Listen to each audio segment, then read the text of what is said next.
Hola, soy Denisa Rey, esto es Presencia Cultural. Estamos muy felices de estar hoy con ustedes porque les hemos preparado un programa que va a ser casi como un viaje. De hecho, por eso empezamos aquí en el Hotel Nau Lima, desde donde partiremos hacia la exposición Lengua Materna para conocer el trabajo en serio, conmovedor, importante y muy bello de la artista arequipeña Nereida Apaza Mamani. Luego vamos a volar un poco al espacio exterior para acercarnos a Satélite Menor. Es un grupo limeño que mezcla indie rock, dream pop, un poco de grunge y que tiene un universo sonoro muy propio, muy auténtico, muy melancólico. De la mano de la escritora Daniela Delgado vamos a entrar en lugares tan distintos como la Amazonía, Lima o Tokio, gracias al poder de sus historias y a su primer libro de cuentos, Precariedad de la Luz. Y por supuesto, Raúl y El Placer de los Ojos estarán con nosotros para hablar del Festival Internacional de Cine de San Marcos al Este, de algunos estrenos en cartelera y de una mirada especial al fútbol en la pantalla, como para empezar a calentar ahora que el Mundial ya empieza a sentirse. Así que quédense con nosotros, de verdad el programa de hoy está buenísimo.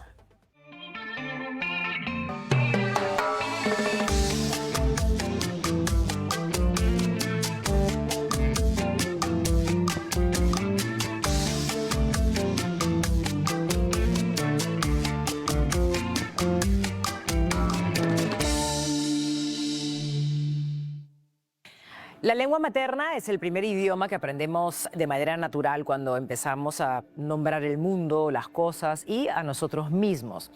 Y es también el título que la artista arequipeña Nereida Apaza Mamani ha elegido para esta retrospectiva que reúne más de 20 años de trabajo paciente, meticuloso, profundamente conmovedor y bello. En sus piezas hay una reflexión constante sobre la educación, la herencia, la migración y las marcas que dejan la infancia, la maternidad, los distintos tipos de violencia y también el paso hacia la adultez, ¿no? Que es ese momento en el que empezamos a entender ciertas cosas que quizás muchas veces nos dejan una huella para siempre. Bueno, todo eso aparece con enorme sutileza en bordados, en cuadernos, en pinturas, instalaciones muy sensibles, muy poéticas y muy lúcidas al mismo tiempo. Yo la verdad es que he quedado muy conmovida con la obra de Nereida, que es una artista que ha sabido levantar su voz, hacerse escuchar y también fuera del Perú y convertirse en una de las presencias más singulares y potentes del arte peruano contemporáneo. Así que esta exposición tiene muchísimo que decirnos y ella también.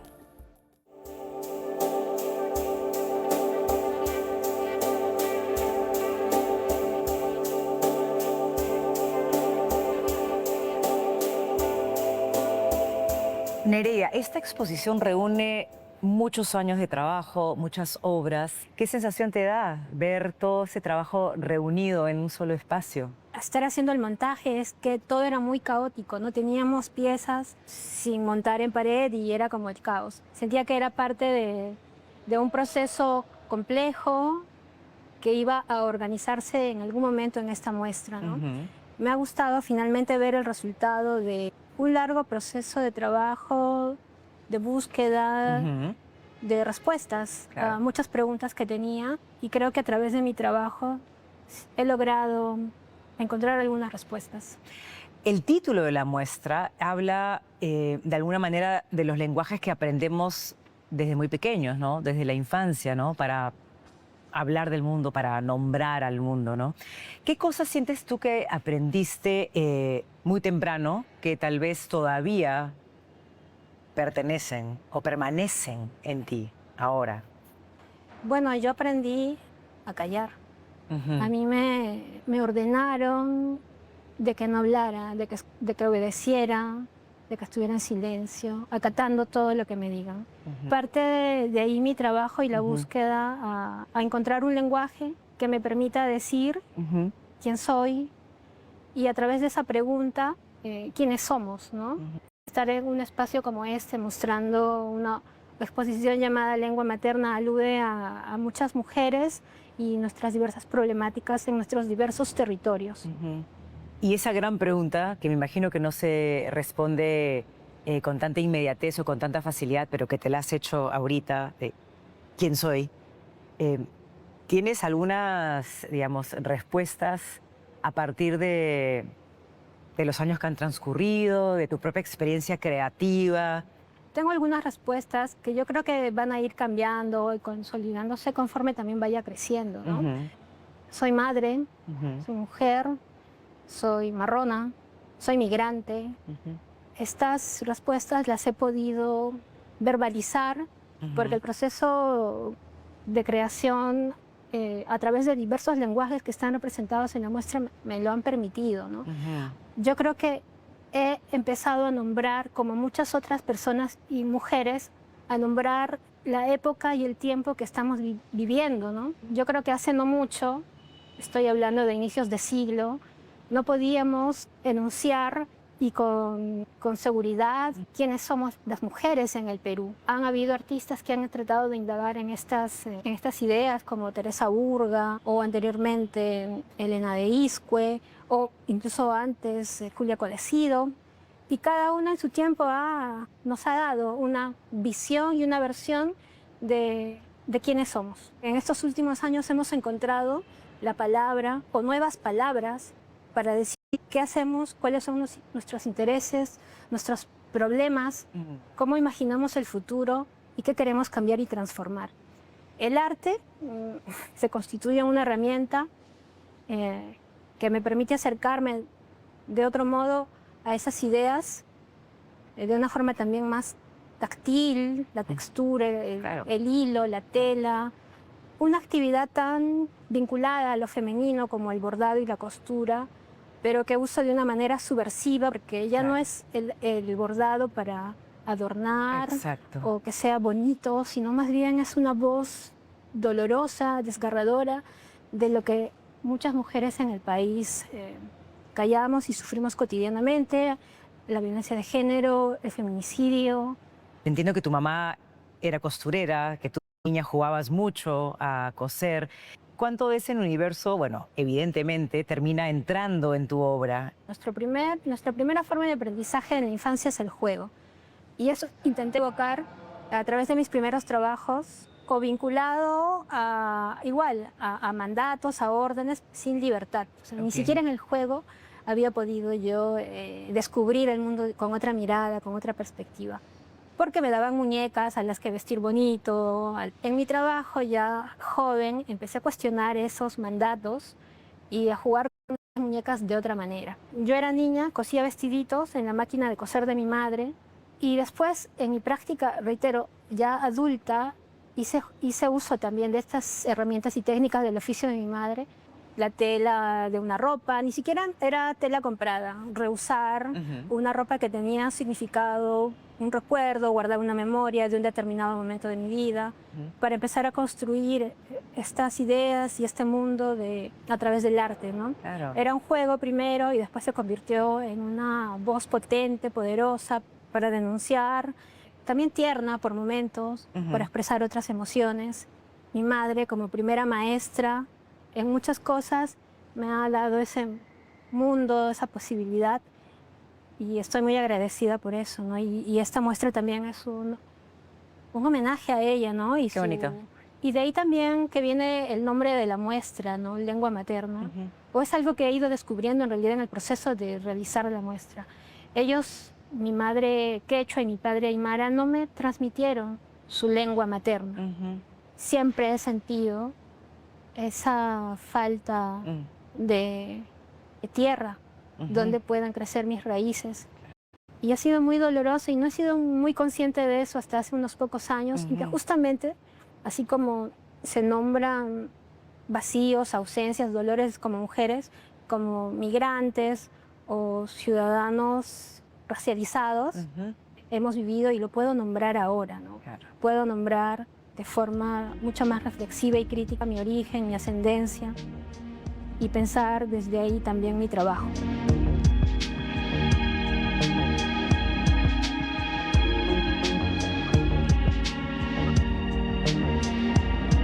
Ese vestido de la encerrada es el juego de las mariquitas. Cuando juegas con muñecas tienes que vestirte de una o tal o cual manera. Sí. Y el vestido te encierra porque te quita libertad, te aprisiona, no te deja movimiento. Total. Y bueno, lo que hice fue usar la técnica de la acuarela y pinté tela y empecé a cortar moldes de vestidos y tomé algunos diseños de estos recortes de mariquitas, ¿no? Que serían muñecas recortables. Y empecé a diseñar estos vestiditos, les puse en colgador como un juego. Claro. Reitero que la noción de aprendizaje o de deconstrucción, en mi caso de ideas, o desaprender cosas, ha sido a través del juego, ya de adulta, de grande, parte de ese ejercicio de juego para cuestionar los mandatos patriarcales, ¿no?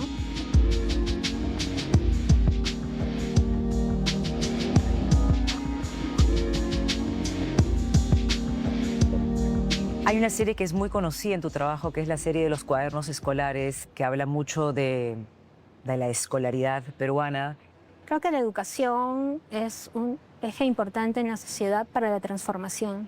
Y creo que para la mayoría la experiencia ha sido difícil, porque la escuela se constituye en un espacio de sumisión, de obediencia, de castración. Y empecé a hacer estos cuadernos porque yo tenía sueños recurrentes de que estaba en el colegio y me ponía de pie y reclamaba desde una carpeta a mis profesores que porque nos maltrataban, porque nos sometían a estas formas de educación.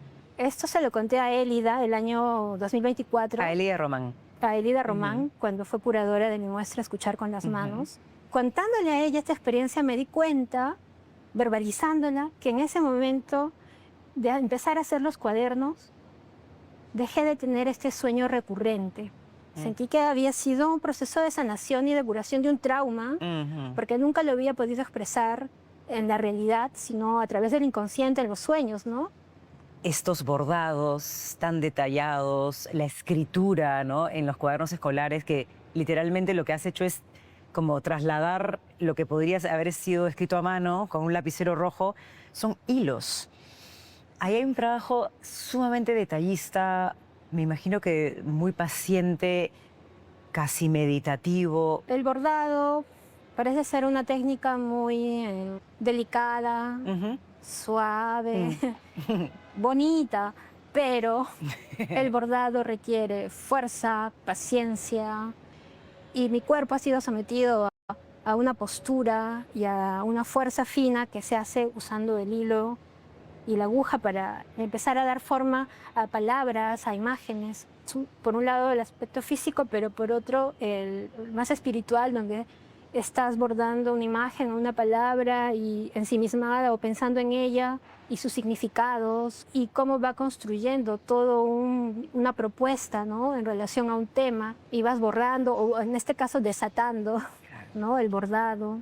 Todo ese proceso de bordado ha ido consolidándose y fortaleciéndose con el paso de los años hasta encontrar realmente en el bordado una forma de decir y expresar quién soy.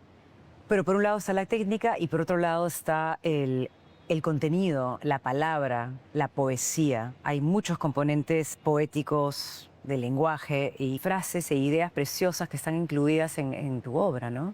Tiene que ver con el uso del cuaderno, ¿no? El cuaderno contiene palabras, pero también contiene imágenes. Y me gusta pensar en ese diálogo que se complementa y que por momentos se distancia o se pelea entre imagen y palabra, ¿no? Y eso me ha permitido indagar en la palabra, en el uso y la reflexión de lo poético. Una técnica más que puede aportar en la materialización o forma de obra, como la cerámica o como el videoarte, como el grabado o la fotografía, que son técnicas en las que también he hecho uso para la propuesta y que se puede ver en la exposición.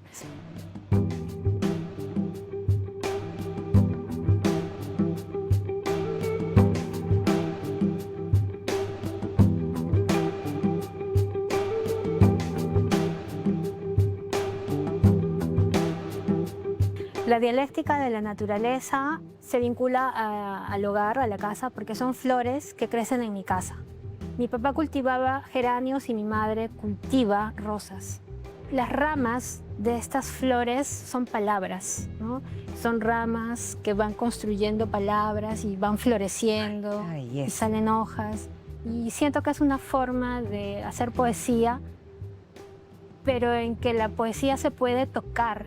Uno recorre esta palabra de una manera distinta a leerla en un libro o en un papel, sino que vas incluso tratando de adivinar, de estar seguro de que si la palabra que estás leyendo es la correcta y entender este tránsito por este jardín, ¿no?, de palabras. Te preguntas de qué parte de Puno eres. ¿De dónde sale esa pregunta? Viene de una experiencia, de una memoria de infancia. Yo estaba en un grupo de teatro y hacíamos viajes a Lima cada cierto tiempo. Nos tocó por ahí estar de paseo, como que nos llevaron a pasear a los niños a un barrio. Y un niño que estaba en el parque jugando se me acerca y me hace la pregunta, un niño blanco me hace la pregunta, ¿de qué parte de Puno eres? Pero con una mirada y un tono despectivo, extraño, violento. Yo no lo entendí en ese momento que era niña, no sabía lo que había pasado. Claro. No tenía conciencia. Y fue el año 2019 que pude responderme esta pregunta. Y la respuesta viene en una instalación de acuarelas. El racismo y la discriminación nos atraviesan profundamente. Y esa problemática tú definitivamente la transmites en tus obras, ¿no? El tema es la violencia, la desigualdad, pero desde un lugar muy, muy íntimo, ¿no? Y muy sensible, ¿no? Yo te quería preguntar ¿qué es lo que te interesa que el espectador entienda de esto, ¿no? O sea, si es que hay una cosa más desde la emoción o más desde el impacto, o qué es lo que sientes que quieres decir. Yo creo que la muestra en general es un testimonio de una persona que está viviendo un tiempo que nos somete a una vida que no nos permite crecer felices, seguros, tranquilos, sino más bien que es una época de miedo. He encontrado ese lenguaje para decir lo que muchos no pueden decir. La posibilidad de exhibir mi obra me permite elevar la voz mía y la de ellos también, ¿no?, en esta experiencia, en este testimonio.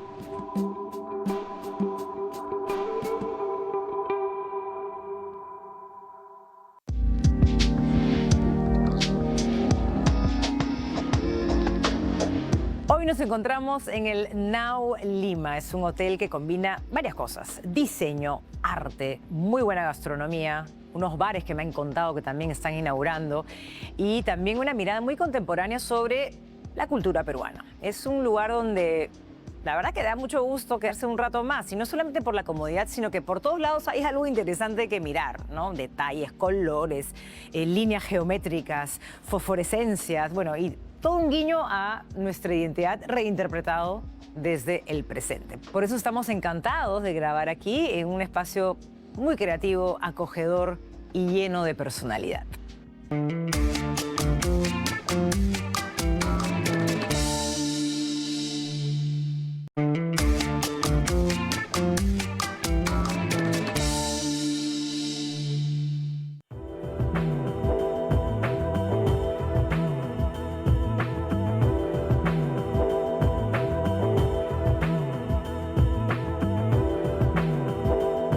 El pasado jueves 11 de junio llegaron a nuestra cartelera comercial dos de los estrenos más esperados de la temporada. Dos películas que de hecho traen de vuelta a un par de los realizadores más exitosos, más populares y más taquilleros también de la actualidad. De hecho, uno más que otro. Me refiero a Día de la Revelación, para empezar, el regreso de Steven Spielberg después de 4 largos años. Su película anterior, Los Fabelman, una película autobiográfica, se estrenó en el 2022.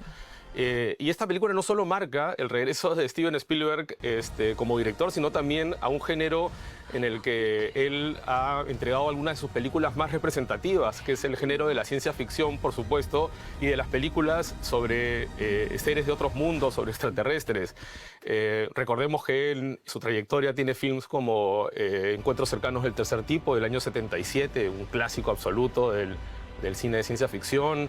Años después, en el 82, estrenó E.T., el extraterrestre, quizás la película más entrañable, más querida de toda su filmografía. Y tiempo después, ya en el nuevo siglo, presentó una adaptación de La Guerra de los Mundos, de H.G. Wells, en la que claramente los extraterrestres eran mucho menos amistosos y menos entrañables que en sus películas anteriores. Habría que decir que en esta Día de la Revelación o Disclosure Day, como se titula originalmente, una película protagonizada además por un gran reparto. Está Colin Firth, Emily Blunt, Josh O'Connor, que es un actor realmente notable al que recomiendo seguir en la pista. Para quienes lo vimos hace poco en The Mastermind de Kelly Reinhardt, sabemos todo lo que puede dar Josh O'Connor, uno de los actores del momento. En fin, es una película que trata sobre una invasión extraterrestre, sobre la llegada de seres de otros mundos y cómo los gobiernos del mundo han mantenido oculta esta información a la gente. De ahí el nombre de Día de la Revelación de la película. El film ha sido precedido también de mucha controversia. Se decía que es un film que ha alimentado incluso teorías de la conspiración, diciendo que el gobierno de Estados Unidos ha aprovechado este argumento, escrito además por David Koepp, que es un guionista que ha colaborado con Spielberg ya en muchas otras películas, en Indiana Jones, en Jurassic Park, etcétera, etcétera. Se decía que el gobierno de Estados Unidos estaba utilizando este film para ir lanzando de a pocos información que revelará en el futuro sobre la existencia de pruebas irrefutables de la llegada de extraterrestres a nuestro planeta. En fin, lo cierto es que se trata de un blockbuster, de una película en un género en el que Steven Spielberg se siente muy cómodo y que seguramente será uno de los films que termine dando mucho de qué hablar en lo que queda de este año cinematográfico. La otra película que llegó a nuestra cartelera es el último film del británico Guy Ritchie, En la zona gris, un nuevo film de acción de este realizador que debutó en los años 90 casi como una especie de Salieri de Tarantino, un epígono del director estadounidense con películas como Juegos, trampas y dos pistolas humeantes, o Snatch, que es para muchos la película más lograda de su filmografía, una película del año 2000 que los interesados pueden encontrar, por cierto, en la plataforma Netflix. Y hablando de Netflix y de las plataformas de streaming, casi toda la filmografía de Guy Ritchie, de este director británico, está disponible y desperdigada en las distintas plataformas. En HBO, por ejemplo, pueden encontrar sus dos películas sobre Sherlock Holmes, o Rock and Roll, que es también considerada una de las películas más decentes de su irregular filmografía. O en Prime pueden encontrar El Ministerio de la Guerra Sucia, su film, su antecedente más inmediato, otra película protagonizada por Henry Cavill, el ex Superman, que se ha convertido en un actor ya recurrente en la filmografía de Guy Ritchie, pues es uno de los protagonistas también de En la zona gris. Junto con otros actores como Jake Gyllenhaal o como Isa González. La película narra la historia de un robo perpetrado por un grupo de contratistas de guerra que trabaja en la clandestinidad y que se propone recuperar un tesoro de miles de millones de dólares. Bueno, típico argumento de una película de Guy Ritchie. Seguramente será una película muy entretenida, de muchísima acción y consecuencias realmente trepidantes, como nos tiene acostumbrados este director. Como ya saben, hay estas dos opciones en la cartelera comercial. Desde el último jueves tenemos Día de la Revelación o Disclosure de Steven Spielberg, el esperadísimo regreso a las salas de este director, y el nuevo film de Guy Ritchie, En la zona gris. What happened to us? I used to say to myself, wouldn't it be wonderful if all of this turned out to be true? I'm now thinking, wouldn't it be wonderful for people to know all of this is true?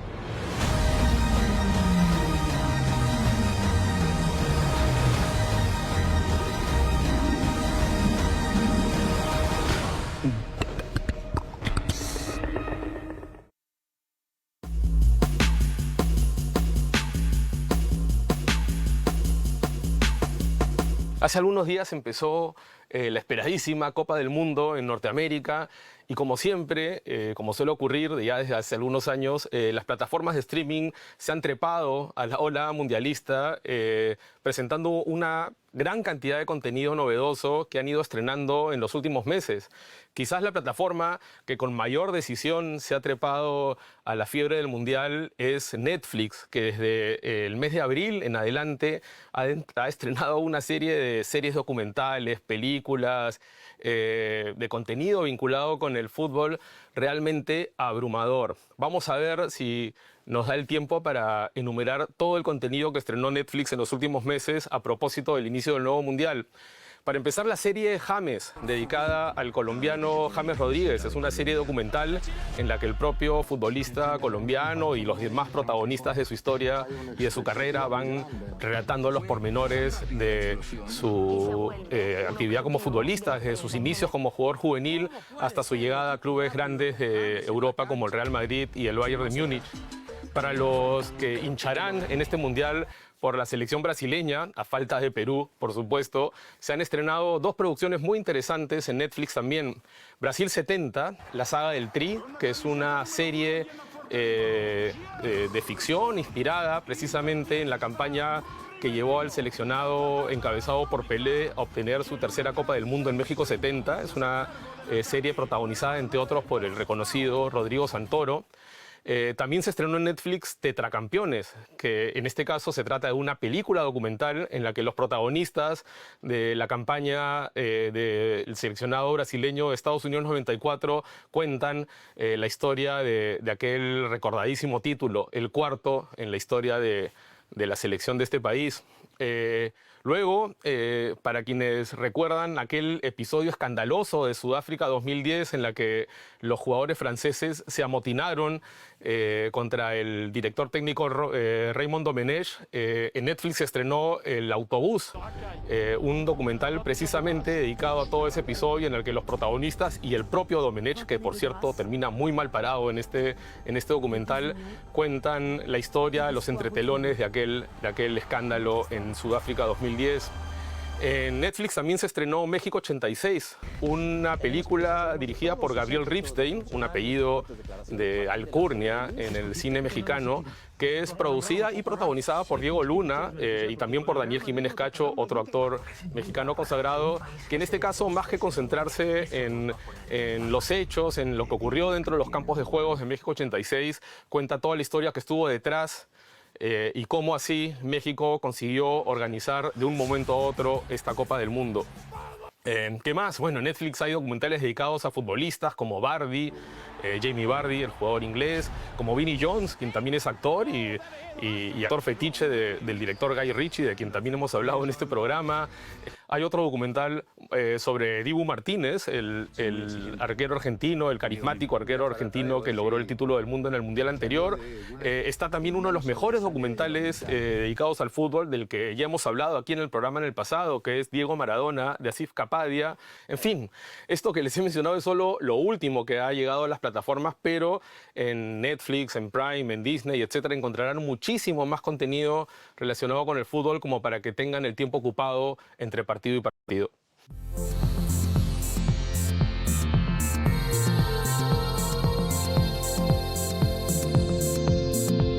Siempre es un placer estar aquí en la librería Comunitas de San Isidro, ubicada en la avenida 2 de Mayo, una de las más amplias y que tiene la selección más copiosa de publicaciones. De hecho, no ha sido fácil encontrar solo dos para recomendarles en esta oportunidad, pero dada la coyuntura mundialista, me gustaría recomendarles El fútbol según Pasolini, de Valerio Curcio, un libro centrado en la entrañable e inesperada para algunos relación que tuvo el director italiano con la práctica del fútbol, y una actriz que acaba de volver además a nuestra cartelera en su icónico papel de Miranda Priestley en El Diablo Viste la Moda 2, Meryl Streep, Siempre ella, una biografía, un retrato de Michael Schulman. Meryl Streep, Siempre ella, El fútbol según Pasolini, dos libros que creo que están muy apropiados para nuestra coyuntura futbolística y de celebración del regreso de Meryl Streep a nuestras salas.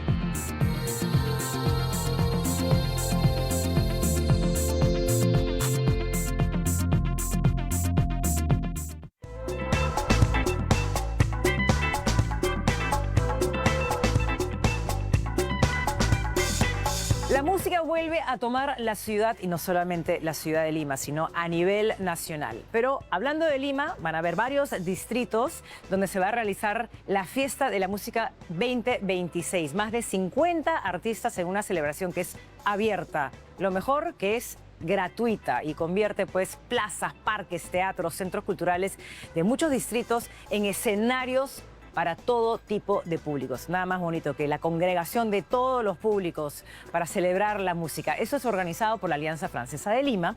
El 20 de junio va a ser una locura. El gran concierto central que va a empezar a las 4 de la tarde en el Parque Kennedy y va a contar con varias bandas. Está R1, que es un productor, que es un cantante, compositor, DJ francés. Va a estar Bey Rareto, no Rey Bareto, Bey Rareto, Anen, Saf, Ibiza Hernández, Santa Madero, en una tarde que promete ser memorable. Pero va a ser memorable también porque va a cerrar esa fecha central nuestro queridísimo, mi queridísimo Pelo Madueño, a quien hemos invitado para hablar de la fiesta de la música. ¿Cómo estás? Qué lindo tenerte acá. Hola a todo el mundo, Presencia Cultural. Y me Feliz. encantaría que nos digas para ti por qué es tan bonito estar en una fecha como la fecha central de la fiesta, de la fête de la musique, como se dice en Francia. Hay un montón de cosas que para mí, incluso como público, cuando me he encontrado música en los parques, en las zonas públicas, en el espacio público, siempre ha sido una experiencia increíble, ¿no? No solo música, teatro. Y esta es una oportunidad para que vengan y compartan en la calle los chicos, los estudiantes, los chiquillos que de repente pues, son menores de edad también, no pueden ir a un local, pues van los viejos con sus hijos. Lindo ambiente. O sea, es un ambiente increíble, ¿no? Y eso está pasando en todo el país, porque yo creo que también es una celebración no solamente a la música, sino también al colectivo de músicos, ¿no? Exactamente. Hay algo muy lindo que esta frase que podría sonar cliché, pero sí, pues la música une. O sea, realmente la música une y una fiesta como la fiesta de la música creo que va a realmente lograr eso, ¿no? Porque la música une y disuelve diferencias también, concilia, o sea, en un concierto también lo es la fiesta en el espacio público. Tú eres el regulador del comportamiento en ese lugar, ¿no? Sí, y cuando hay arte, cuando hay cultura, siempre hay un interés que conecta a la gente, ¿no? Voy con la banda completa, voy con todo, porque para mí es una oportunidad de hacer un concierto como lo hago en los festivales, con todos los clásicos, con un repertorio que la gente más conoce. Y creo que casi todos los singles, todos los sencillos, porque al final es esa oportunidad que tienes para conectar directamente con la gente que va a eso, ¿no? Entonces, vamos con banda completa, vamos a estar a las 9:30 de la noche, el sábado 20. Y qué lindo, la verdad, que lo cierres tú. Creo que va a ser una fecha... A mí me encanta, estoy honrado de esta invitación, y creo que es una fiesta en todo el país, son 17 ciudades. Y bueno, pues a seguir rodando. Los músicos tocamos hoy día aquí, tocamos otro día en otro lugar y no se olviden, sábado 20, vengan a montar la fiesta con nosotros, padres, hijos, abuelos, Nietos, inclusivo. Y todo lo demás. Gracias.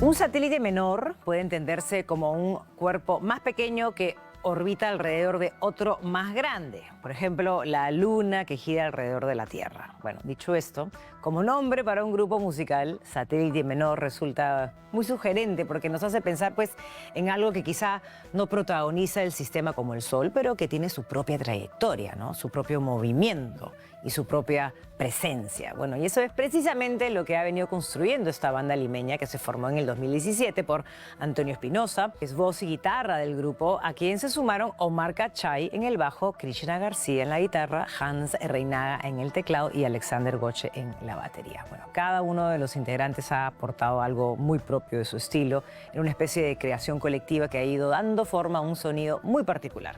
Ellos se definen como una mezcla de indie rock, dream pop, grunge. A mí la verdad es que me ha parecido muy interesante, son así como medios melancólicos y son de hecho dueños de una atmósfera con mucha onda, así que no dejen de escucharlos y no se pierdan la siguiente entrevista con Antonio Espinosa.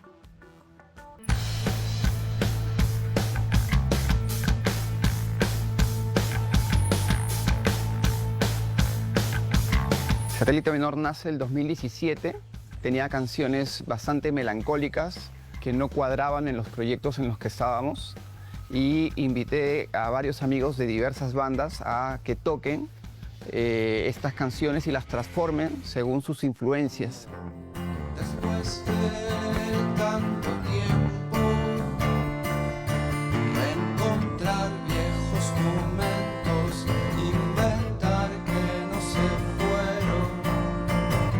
lanzamos el disco, todo fue muy orgánico.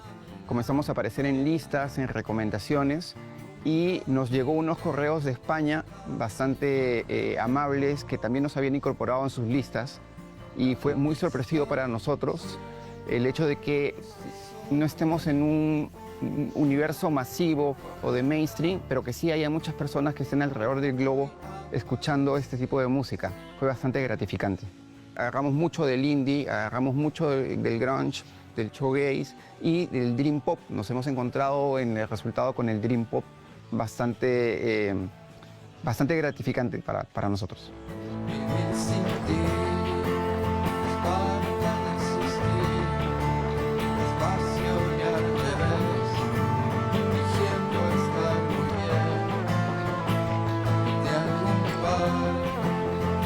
Satélite Menor tiene un proceso de composición bastante en cadena. Intento aprovechar la experiencia en la música de sus integrantes. Cada uno de los integrantes de Satélite tiene proyectos en paralelo. Por eso inicialmente nos llamábamos Satélite Menor, porque era un pequeño astro alrededor de planetas que eran los proyectos de cada una de las integrantes de la banda. Entonces no es que sea un proceso grupal al mismo tiempo, sino que es una cadena de procesos. Intentamos compartir los stems, la melodía, para que cada uno en su espacio pueda aportar su sonido, y finalmente en grupo y con la producción de Daniel Quiñones poder elegir aquellas partes que van por la canción y con la letra, ¿no? Para nosotros es muy importante el proceso de letra y los mensajes que se transmiten a través de las canciones.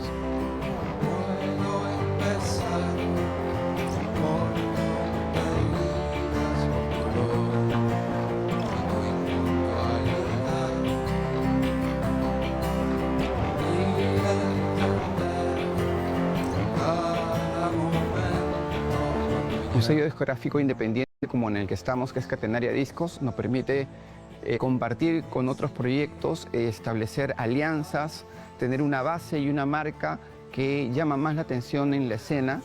Por lo tanto, sentimos más conexión con la escena musical peruana a través del sello, que siempre se alinea a nuestros planes de promoción.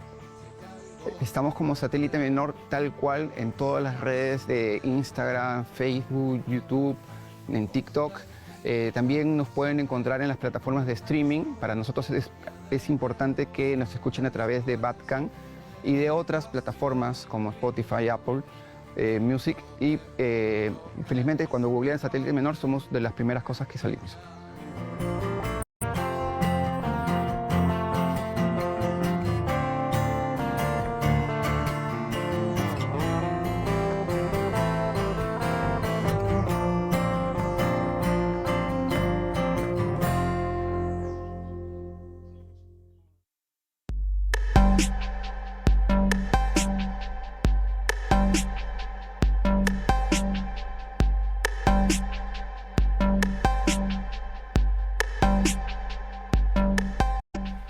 En los próximos días empezará una nueva edición de uno de los certámenes cinematográficos más importantes del año en la agenda cultural y cinéfila de nuestro país, que además a partir de este año iniciará una nueva etapa con un nuevo nombre.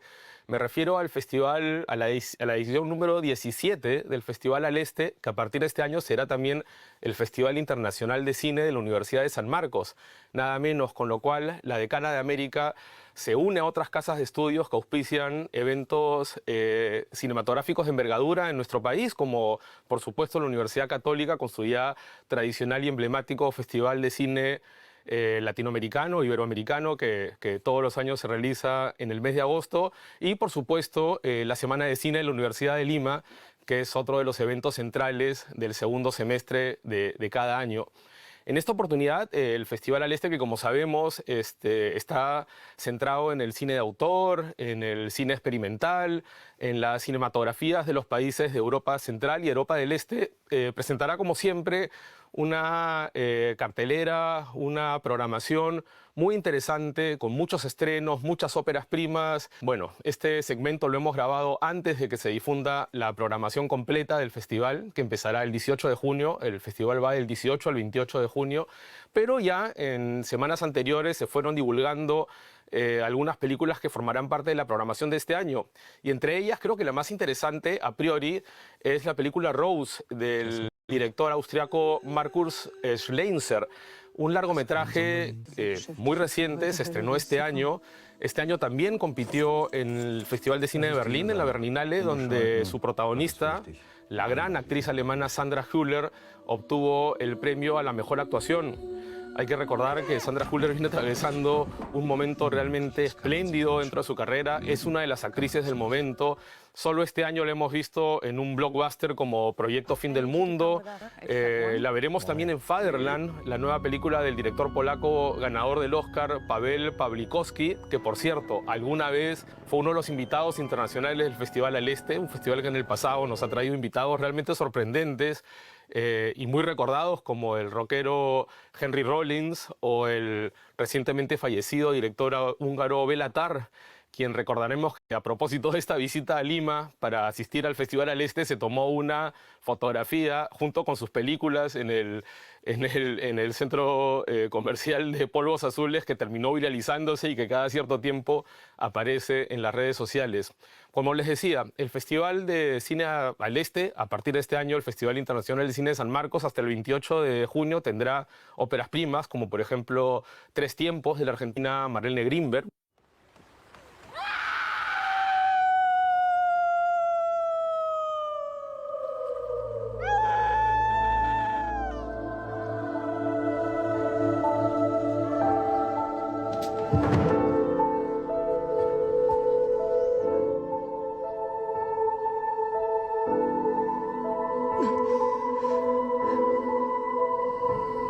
Gracias, mamá.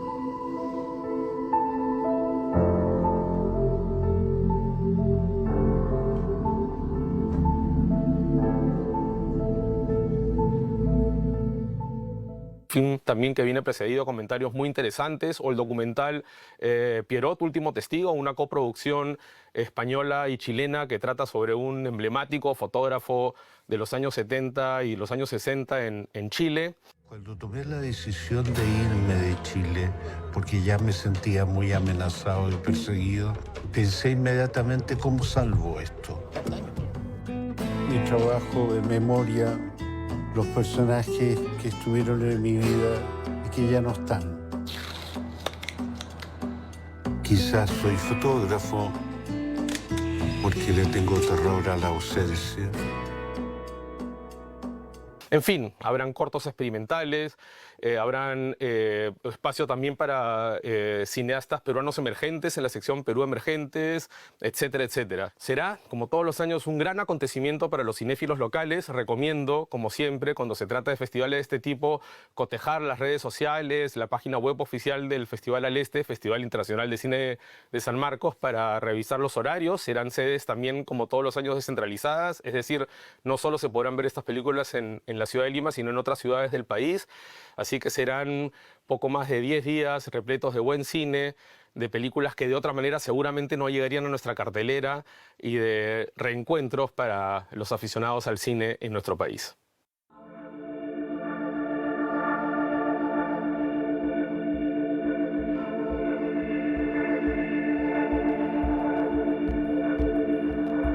Para quienes están buscando planes interesantes para los próximos días en Lima, les contamos que el Centro Cultural Peruano-Japonés tiene una agenda muy activa para el mes de junio. Hasta el 21 continúan abiertas dos exposiciones. Una es José Gálvez, 100 años con Kansha y Kimochi hacia la eternidad, que celebra el centenario del Colegio Peruano-Japonés José Gálvez a través de una selección de fotografías. Bueno, la otra es Raíces, persistir, expandirse. Esta es una muestra colectiva de cerámica que explora la memoria, la conexión, la transformación.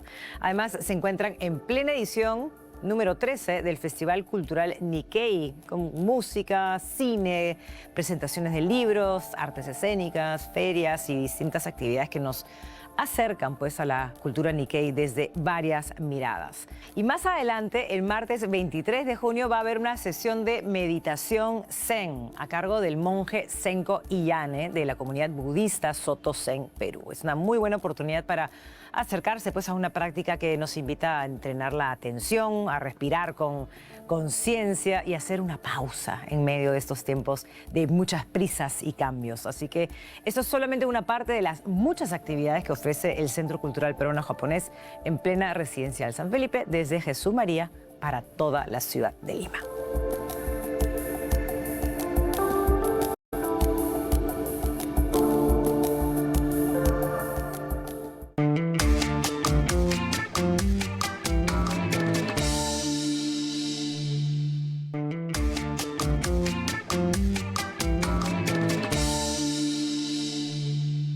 Hay una canción de Leonard Cohen que me gusta muchísimo, se llama Anthem, que es himno, ¿no? Donde aparece una idea muy bonita que dice algo así como hay una grieta en todo. Así es como entra la luz. Es una frase muy conocida de Cohen. Bueno, hemos estado pensando mucho en este tema desde que llegó al programa el libro Precariedad de la Luz, que es el primer libro de cuentos de Daniela Delgado Rey. Ha sido publicado por Lumen y el libro reúne 10 relatos que están atravesados por algo muy inquietante, que es una especie de presencia oscura, una amenaza que a veces es visible y otras apenas sugerida. Sus historias viajan por escenarios como la Amazonía, Lima, Tokio y otros lugares, pero en el fondo hablan de emociones que todos podemos reconocer: el miedo, el amor, la esperanza, la fragilidad. Bueno, conversamos con Daniela Delgado sobre sus personajes, sobre este primer libro y sobre la literatura como una manera de acercarnos a la experiencia de los otros y también, claro, sobre esa luz que insiste en colarse siempre, menos mal, aunque sea por una delgadísima grieta.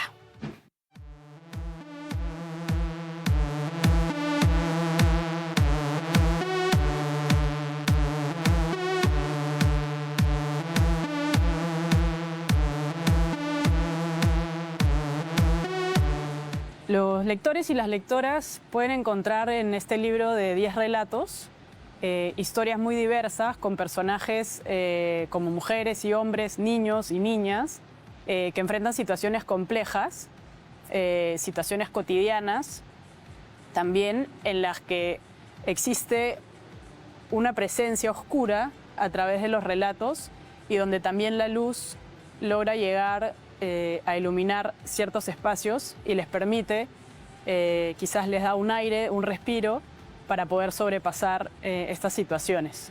Creo que el lector y la lectora van a conectar diferente según las experiencias que tengan de lectura previas, experiencias que hayan vivido y sensibilidades, y poder conectar con estos personajes tan diversos en lugares tan distintos como la Amazonía, Tokio, Lima y otros lugares.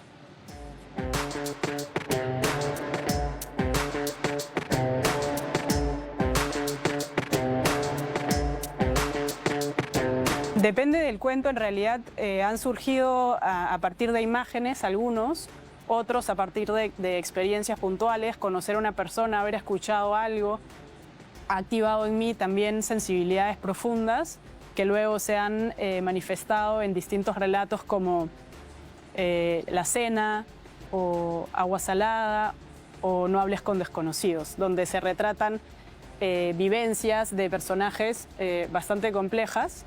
Justamente lo que me interesa es, me parece, rescatar que aunque nos encontremos en distintos lugares del mundo, finalmente somos todos humanos y nos movemos por el miedo, por el amor, por la esperanza. Y a pesar de que puede sonar o puede parecer que tenemos vidas absolutamente diferentes en esencia, y lo esencial a nosotros es común, es colectivo y nos une.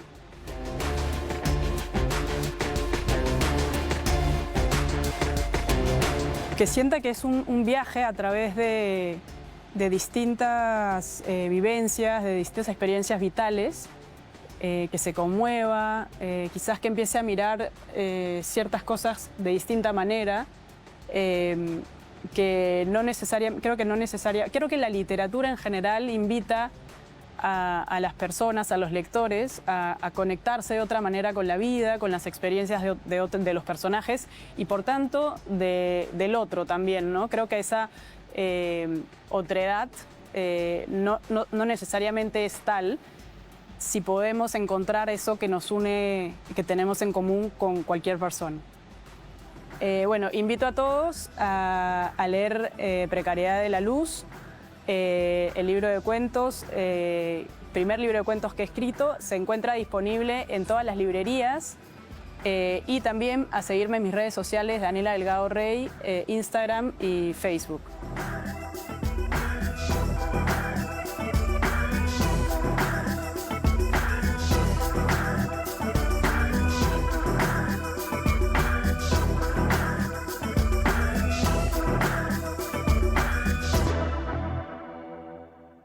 Hemos llegado al final de Presencia Cultural y en el viaje de hoy, sin necesidad de salir de casa, hemos conocido distintas formas de mirar, de escribir, de hacer, de tejer y de cantar. Distintas maneras, al fin y al cabo, de relacionarnos con el mundo y con los demás.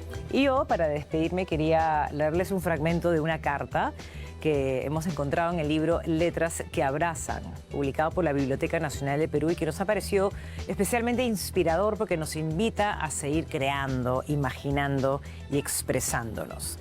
Blanca Varela le escribe al poeta y editor argentino Reinaldo Jiménez lo siguiente: de todas maneras pienso que un día de estos algo va a suceder y yo, en algún diluvio simbólico, navegaré sobre mi mesa escribiendo.